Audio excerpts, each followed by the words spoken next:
Thank you very much for that presentation. My question to you relates around what ethics approval process did you use when you were designing the algorithms for your predictive analysis, specifically around the criminal statistics? Could you please repeat the questions? It was just like some disconnection. Absolutely.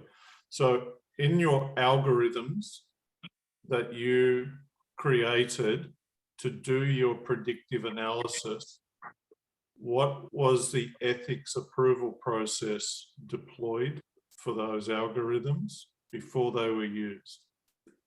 Okay. In the beginning, we were collecting the data. We came up with big data of historical data we have. And then we were working on the data cleansing. So we make sure that we're going to use really corrected data. So at the end, we will get really the good result. And then we went through the processing of make sure that everything is related. And this is the correct data we are looking at. And then we went through the algorithm. We're using the machine learning. We're using the network analysis. And then once we came with the idea, we get the feedback, we compare the result with the historical data we got with the conditions and equation we have. And this is the process we went through.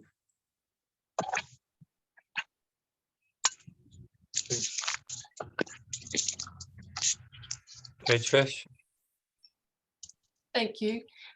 Thank you for that. I would just like to know, there's an indication you had a lot of visitors. A number of people have come to the city to find out what you've done Yes, we classify our visits like internal visits and global visits. We have about 73 global visits from different world, 3 times from the Police of New York, Federal Police of New York in America. We got a visitor from Germany, from Singapore, from Switzerland, from New Zealand, like about 73 visits from outside UAE. We have about 100. Yeah. So what are they going to find difficult in copying, replicating what you've done? I mean, no, they came to look at the best practice we have. They came to find if we really face challenges and how we get over these challenges. There is no issue to copy what we are doing or what we are having. We share all the information we could share with them. I mean, we consider the privacy, but we share all the information we could share with them. We presented to them all the challenges we have. What is the processes we went through and what are the results? And they got what they need from our experience. So just what would be what would be your top challenge then that you would have communicated to them? What was the top challenge? I mean, the top challenge is the infrastructures. I mean, in UAE, we have really new and very strong infrastructures. And in UAE, the law is more easier. The law in Europe countries, I mean, the law is, I mean, the main challenges we had is the law. We have different law compared to other countries. And we have really prepared infrastructures. We have our own infrastructures. And we have good communication with organizations. And also, we have got big data centers certified the only we have like tier 4 data center, and there are only 7 all around the world. They been certified as a tier 4, and the infrastructure we have got really could deal with big data because we dealing with live stream, we dealing with a lot of databases. So to summarize up, the law, the infrastructures, and also the communication between other organizations. Okay, Lars.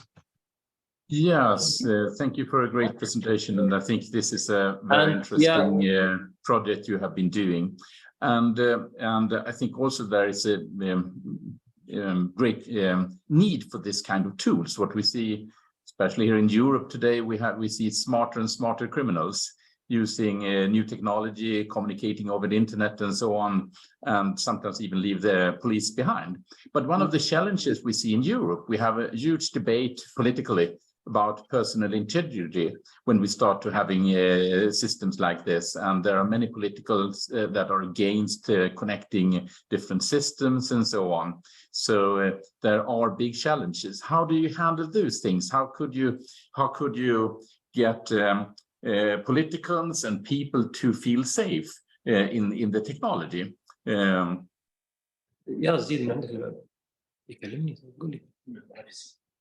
See, we have got the same. I mean, we have got also privacy, but the process we have is easier. I mean, once we want to work on such things, we got permission from the court with all the justification, the reason we have, and then we go through these processes. I mean, the difference between here and other countries, we don't have really like those kind of big crimes. I mean, this is one of the challenges we have in here. We have really low crimes, and sometimes once we want to do really to build up system, we don't have really enough historical data. So we have got privacy, we take it in considerations. And once, for example, we are working on any cases, we still need to get a permission from the court and all this. We still need all these processes here. Okay, thank you. Rami, you've got a question? Mike? Member. Thank you for your great presentation. That's very interesting. I think, and I could be wrong, that you're alluding to physical crime. How are you starting to protect against cybercrime? You just talked about privacy. How sophisticated is your system against cybercrime? In this project, as a Safe Center, we are not responsible about cyber crimes. As a police, we have completely separate department who are running about cyber crimes. So all we do about traffic management and crime management, and we have like analytic informations. Okay, thank you. Okay, Ahmed, maybe you could explain how you've achieved some of your good results, for instance, reducing the number of traffic accidents. And maybe you could explain how that's happened through the use of technology. Okay, I mean, like I'm going to give you an example, for example, about traffic management. We noticed that there is an increase of accident because of using mobile phone while driving.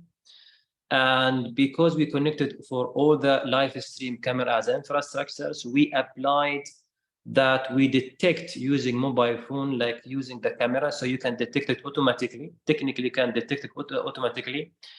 And, you know, and we covered like most likely all the main road on Abu Dhabi Police. And then once the people start really getting the fines automatically by using the camera, like for example, before we used to detect fines by officer on the field, maybe you can detect 10 or 20 fines per day, but once we use the camera, we reached about 10,000 fines per day. So that means you could detect anyone who would use mobile phone while driving. And we really found sharply decrease on the number of traffic accidents because of using mobile phones. It decreased about 70% within 1 year. This is one of the greatest achievement we could talk about in 2020, 23 years. Okay. And, yeah. I was going to say, you've got 2 minutes left, so maybe describe one more achievement as well. What's the biggest impact of all this technology in terms of helping you to achieve safe city? I'm going to talk also. Let's give you an example about crime management. I mean, there is many there is unknown criminals. So we've been using the face recognition to identify about their identity. And within 4 years, we discovered about more than 5,000 unknown crimes and being converted from unknown crime to known crime. We know who detect that kind of crime using face recognitions. And also there is like, we've got like an issues with the severe conditions, weather severe conditions in UAE. for example, like a fog, you know, we have a season in UAE, there is like increased, we have like season fog. So once we have fog, there is like, for example, reduction on the visibility on the road. And the people, they used to make a lot of car accident because they see nothing. So what we have done, like we use the technology, we connected, for example, we install many sensors all around the roads. So we got, if there is any reduction in the visibility in any of the road, we got an alert, and then we use the camera, we use all the radars, we use all the smart screen, we display to the people there is like a reduction in the visibility, and then automatically all the radars will detect, will be setting up with the new speed of the road. Like we will gonna reduce the speed of the road from, for example, 140 to 60 to 40, depends on the visibility. So that means everyone will get a must to reduce their speed. And within like 4 years, we got really zero death once we apply this system, and we got like a reduction about 73% of the car happen, especially on the severe conditions.